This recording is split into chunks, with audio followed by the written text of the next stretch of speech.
Graça e paz, meus amados irmãos. Eu quero agradecer a Deus pela sua vida, pela vida de sua família. Meu nome é Jonas. Bem-vindo ao meu canal Verbo Inspirador aqui no YouTube. Quero dizer que vocês são muito bem-vindos, você e sua família. Queridos, hoje nós vamos meditar numa palavra que está aqui no livro de Jó.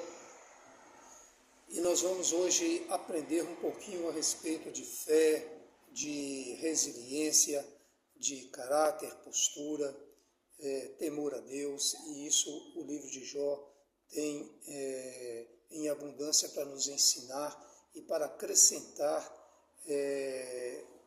fé à nossa vida.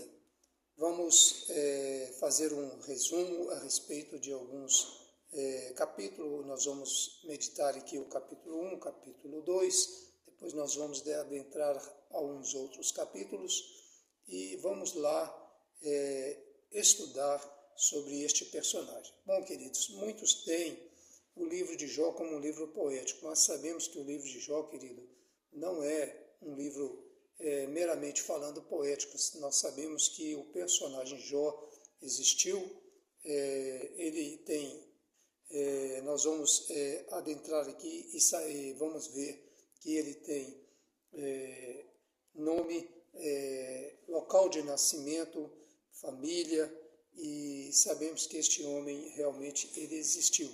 A sua história é verídica e vamos lá, sem mais delonga, para este estudo desta palavra. No capítulo 1, no versículo 1, fala assim: havia um homem na terra de Uz, cujo nome era Jó, e este era um homem sincero, reto e temente a Deus, e desviava-se do mal. Bom, queridos, aqui fala que esse homem morava na terra de Uz. Havia um homem na terra de Uz, né?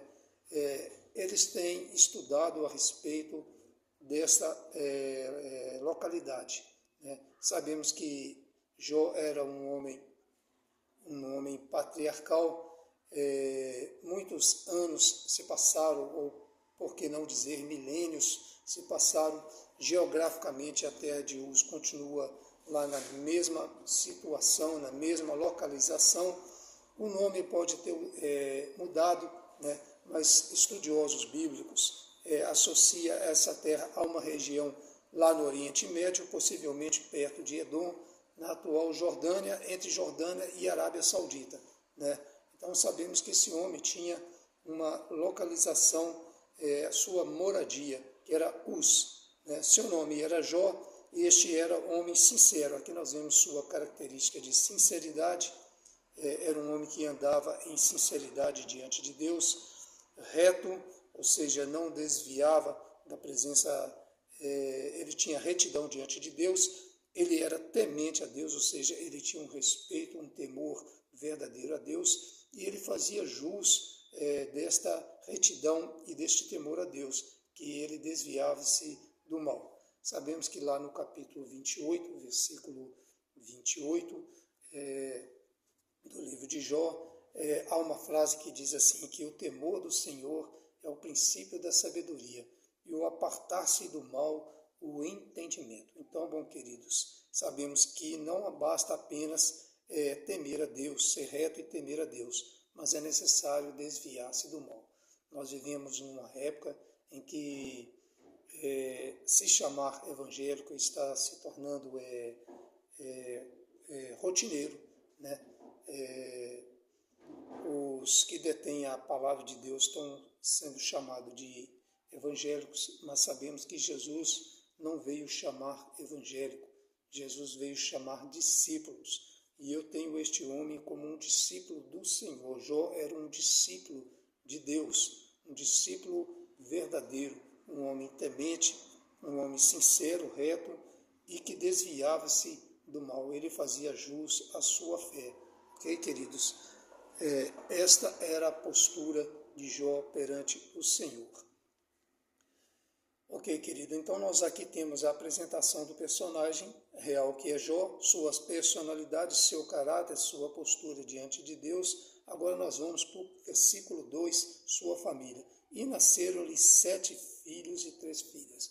Bom, esse personagem Jó, este homem, ele tinha 7 filhos e 3 filhas, né? Ele era um pai de família, ele era um sacerdote entre os seus queridos e um homem que realmente amava a sua família. E agora nós vamos aqui para a sua riqueza material no versículo 3. E era o seu gado 7.000 ovelhas, 3.000 camelos, 500 juntas de bois, 500 jumentas, e era também muitíssima gente ao seu serviço, de maneira que este homem era o maior que todos o do Oriente. Quando fala maior aqui, por que não dizer o mais rico do Oriente Médio? Então, queridos, esse homem tinha muitíssima riqueza, muitíssima gente ao seu dispor, ao seu serviço. Esse homem tinha uma fazenda produtiva, ele lidava com a criação de animais, com a exportação de peles, ele fazia negociação com várias nações, com várias cidades, com vários povos, e este homem tinha uma produção abundante na sua fazenda. Por isso, tamanha o seu reconhecimento como um dos homens mais ricos ou como o maior do Oriente. Ok, queridos? E Jó não parava só aí. Se você ler o livro de Jó, você vai ver que este homem ele tinha características grandíssimas, como interpor entre o seu povo. Ele era um juiz na terra, ele era um homem que recebia as pessoas, ele orientava, ele dava orientações. Esse homem, ele recebia viajantes, ele recebia pessoas e ele tratava essas pessoas com respeito, com decência, com amor. E esse homem era um homem extremamente produtivo na sua terra. Ok, queridos? Versículo 5 fala sobre o ritual que ele fazia de oferecer sacrifício a Deus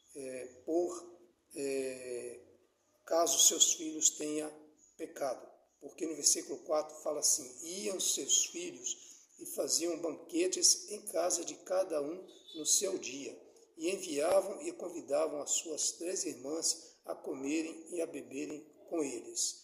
Bom, queridos, aqui sabemos que os seus filhos tinham costume naquela época, no dia do seu aniversário, como não é diferente nos nossos dias, eles se reuniam para festejar o aniversário de cada um deles em suas casas. E fala que eles se reuniam ali, eles comiam, bebiam e festejavam. E já no versículo 5 do capítulo 1, fala assim: e sucedeu, pois, que tendo decorrido o turno de dias de seus banquetes, enviava Jó e os santificava, e se levantava de madrugada e oferecia holocaustos segundo o número de todos eles, porque dizia Jó: porventura pecaram meus filhos e blasfemaram de Deus no seu coração. Assim fazia Jó continuamente.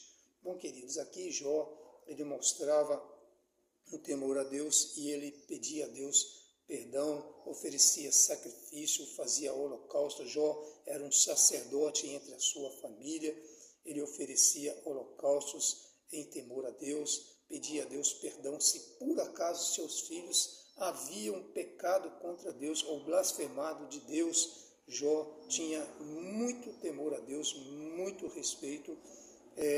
Sabemos que essas festas não eram festas como nos nossos dias, em termos de dias, né? Sabemos que era turnos de dias, ou seja, essas festas duravam dias ou até semanas, né? E ali muita coisa poderia ter acontecido, e Jó tratava logo de buscar seus filhos, de santificava-os, oferecia holocaustos por eles e pedia a Deus perdão se porventura eles haviam blasfemado de Deus. E Jó fazia isso mediante a sua família. Ok, queridos? Bom, versículos 6 a 19, queridos, nós passamos por uma outra fase deste livro de Jó, quando Satanás ele pede a Deus a ruína total de tudo que Jó possuía, de tudo que Jó tinha, inclusive da sua família, né? Satanás vai diante de Deus, pede a Deus a ruína de Jó, a destruição dos seus bens, de sua propriedade, da sua riqueza, a sua falência. E ele não contenta só com isso, queridos, ele pede também a destruição da sua família, né? E ele adentra a um lado, uma questão muito particular da vida de Jó, que é os seus filhos, a sua família. E ele entra e realmente do versículo 6 até o versículo 19, ele ele destrói, ele arrasa com tudo que Jó tem, até com seus serviçais, ele mata ao fio da espada, ele destrói a sua família, ele mata seus filhos, quando tudo desaba sobre eles, ou seja, total foi a ruína e a destruição deste homem. Vocês poderiam me perguntar por que Satanás pediu isto de Jó, pediu a Deus a destruição de Jó. Bom, queridos, nós sabemos que Jó era um homem que ele se desviava do mal, era um homem reto, íntegro, né? A sua vida realmente ela estava posicionada em Deus, e este homem ele era uma propaganda do reino de Deus aqui na terra, né? Sabemos que esse homem era uma propaganda do reino de Deus e ele era contrário a tudo que se chamava trevas. Então, Satanás, ele se importava com a vida de Jó, porque Jó era um prejuízo para o reino das trevas aqui neste mundo, né? Então, por isso Satanás quis que Jó fosse destruído e que Jó assim viesse a blasfemar de Deus na face do próprio Senhor Deus, né? E ele chegou a dizer isso para Deus, aqui no versículo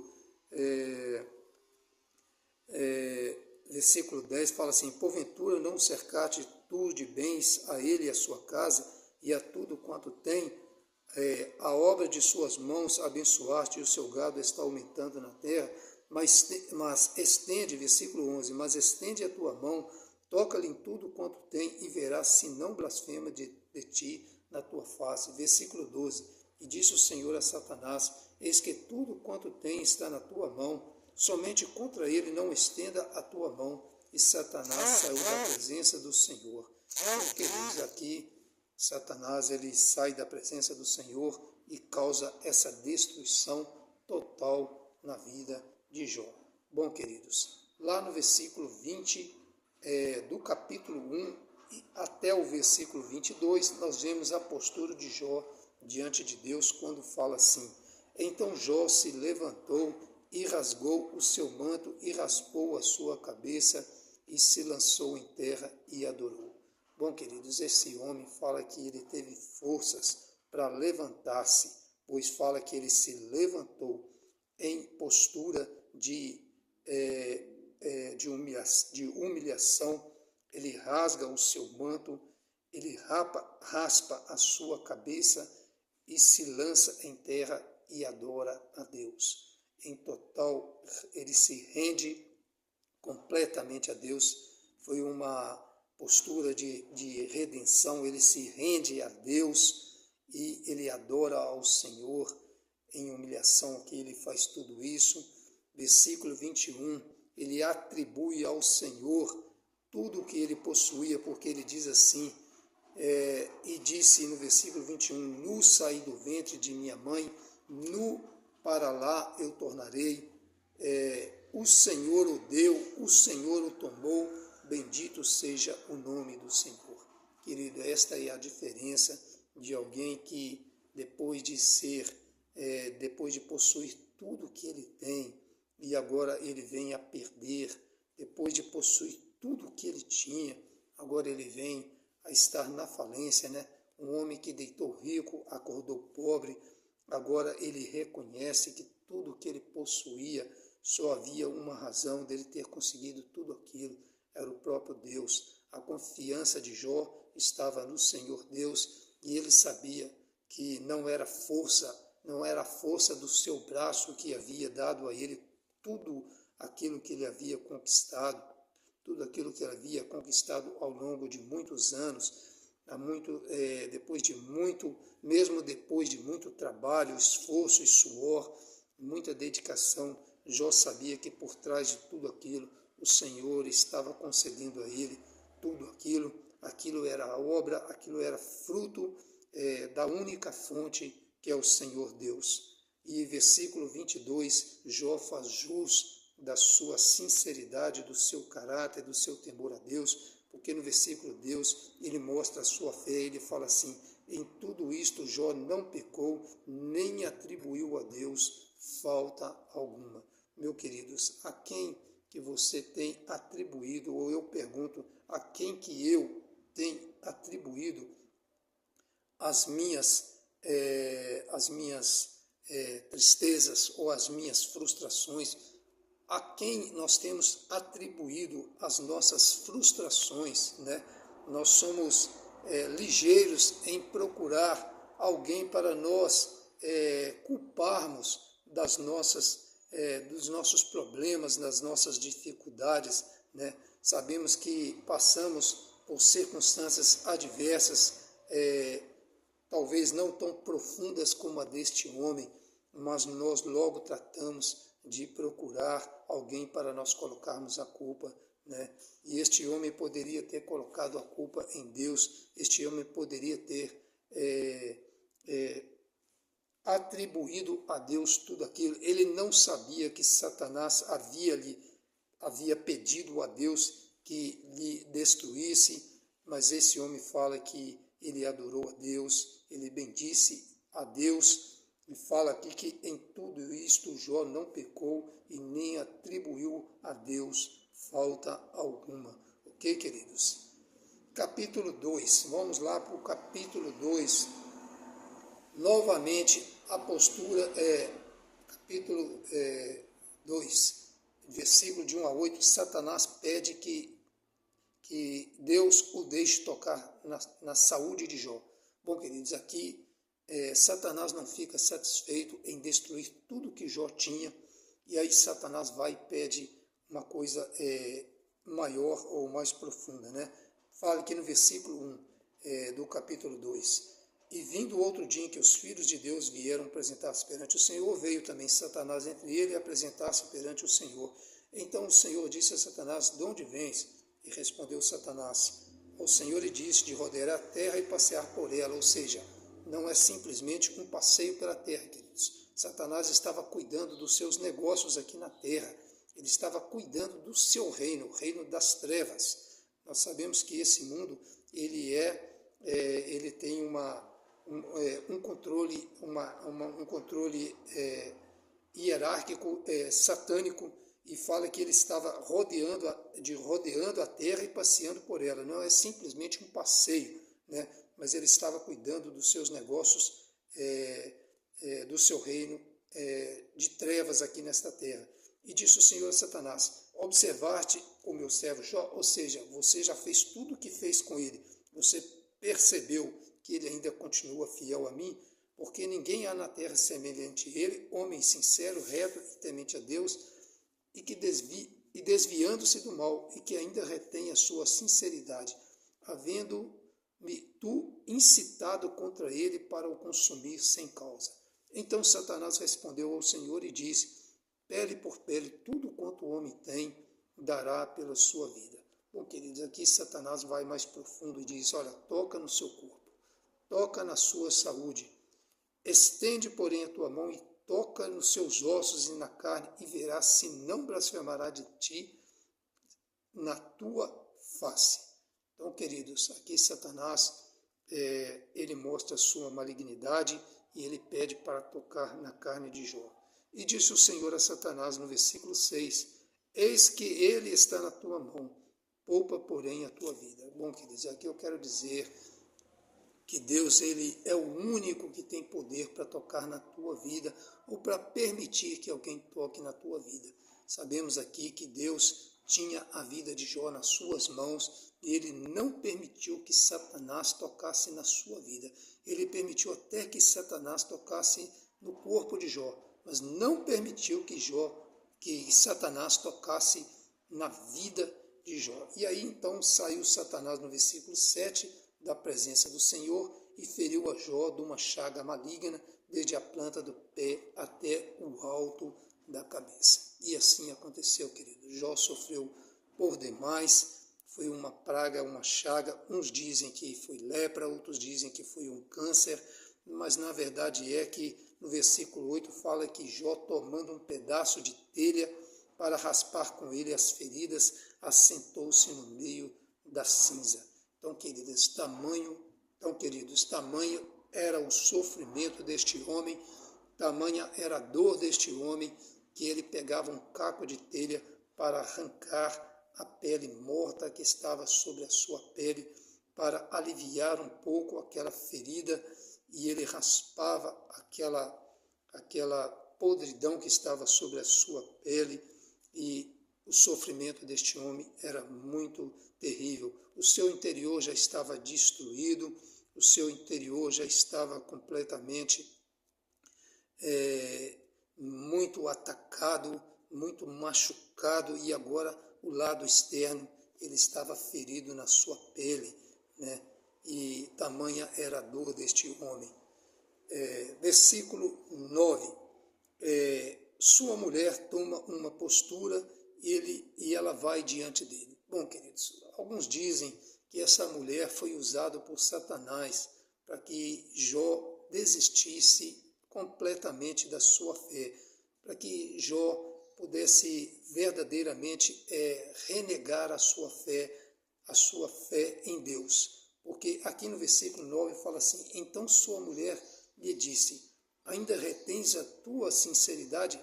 Amaldiçoa a Deus e morre. Bom, queridos, aqui era uma troca, né? Esta mulher pede a Jó que trocasse a sua sinceridade pela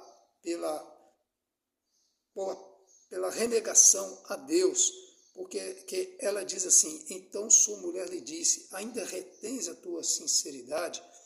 Amaldiçoa a Deus e morre, ou seja, acabe com isso logo, né? Uma forma que ela via era que Jó amaldiçoasse a Deus e aí acabasse com tudo, que aquele sofrimento terminasse dessa maneira, né?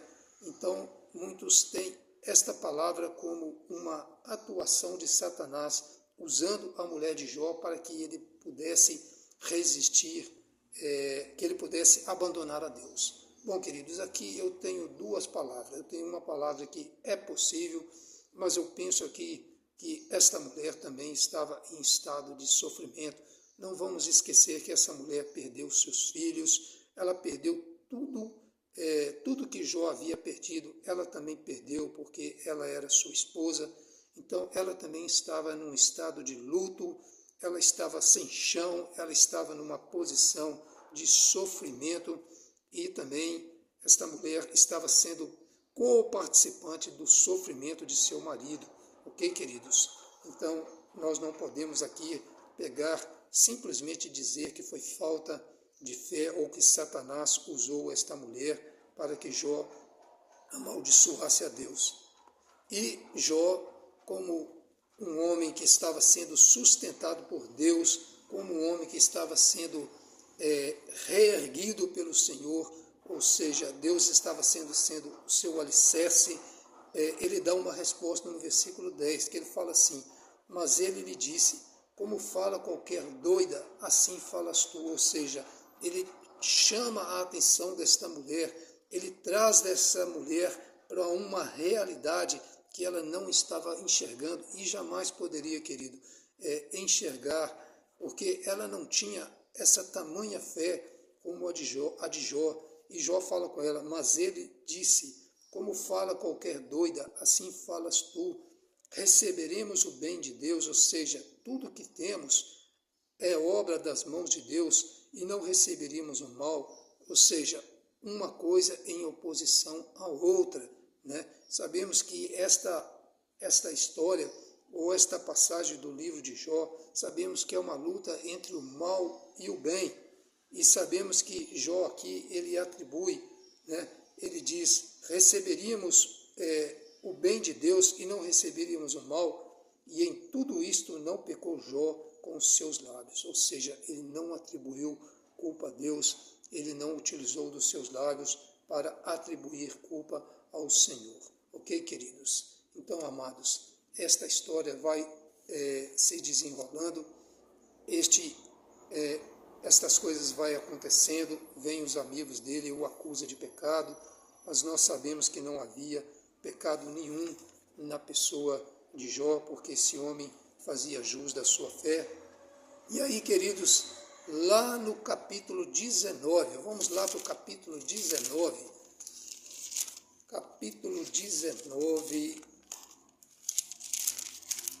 versículo 25, Jó dá uma palavra, queridos, uma frase linda, lindíssima, meus amados. Para mim, uma das palavras mais lindas do livro de Jó, aqui no capítulo 19, versículo 25, capítulo 19, versículo 25, quando ele diz assim: porque eu sei que o meu Redentor vive. Meus queridos, olha o que Jó está dizendo. Porque eu sei que o meu Redentor vive e por fim se levantará sobre a terra. Versículo 26, e depois de consumida a minha pele, ainda em minha carne verei a Deus. Versículo 27, vê-lo-ei por mim mesmo, e os meus olhos, e não outros, o verão, e por isso os meus rins se consomem dentro de mim. Ok, queridos? Jó aqui dá uma palavra belíssima, porque eu sei que o meu Redentor vive e que por fim se levantará sobre a terra. E depois de consumida a minha pele, ainda em minha carne verei a Deus. Bom, queridos, Jó sabia que Deus tinha poder para restituir a sua saúde, para desfazer aquela enfermidade mortal, aquela enfermidade nojenta que o afastava das pessoas. Por isso alguns relatam que poderia ser uma lepra, alguns dizem que poderia ser um câncer, mas verdade é que Jó, ele se encontrava, meus queridos, só. Até a sua família afastou-se dele, porque não há relato aqui da presença da sua família quando ele estava nessa situação de desespero e de falência, né? Até a sua família o abandonou, meus queridos. E Jó, ele teve a presença aqui dos seus amigos, né? Eles vieram, o acusaram de pecado, mas eu tenho aqui algo assim que eu tiro de positivo, que pelo menos eles saíram de suas terras e vieram lá consolar a Jó. A verdade é que eles interpretaram aquela situação como característica ou como consequência de pecado, porque esta era uma postura do judaísmo, ou desse povo, né, do povo judeu. Eles atribuíam a problemas, a enfermidades relacionado à consequência de pecado. E nós sabemos, meus queridos, que isto nem sempre é verdade, né? No caso de Jó aqui, Deus permitiu que isso acontecesse, sua enfermidade, seus problemas não foi nada relacionado a pecados. Prova disso é que Deus depois trata com esses homens, com esses seus 3 amigos, e Deus pede que eles vá até Jó, e Jó, como um sacerdote, Jó deveria oferecer holocaustos por eles, para que Deus não tratasse eles de forma diferente. E fala que sim, tomai, pois, 7 bezerros e 7 carneiros, no versículo 8 do capítulo 42, e ide a meu servo Jó e oferecer holocausto por vós, e o meu servo Jó orará por vós, porque deveres a ele aceitarei, para que eu vos não trate conforme a vossa loucura, porque vós não falaste de mim o que era reto, como o meu servo Jó. Bom, queridos, aqui Deus ele dá mais valor para o interior do que para a aparência. Bom, queridos, esses homens, eles estavam na aparência, mas eles não sabiam o que estava no interior, o que estava por trás dos bastidores, e somente Deus sabia. E aí Jó ora por estes homens, e a Bíblia fala que o Senhor aceita a face de Jó. Queridos, aí no versículo 42, nós vemos a restituição que Deus faz na vida de Jó. Deus dá a ele, ou concede a ele em dobro tudo quanto dantes ele possuía. É claro que Deus não concedeu a ele sem antes tratar da sua vida, da sua condição emocional, psíquica, neurológica, sua condição física, né, que ele estava enfermo. Deus teve que retirar, queridos, todo trauma, toda situação de dor, de perdas que esse homem teve. Deus não vai oferecer a você algo sem antes tratar com você ou com a minha vida.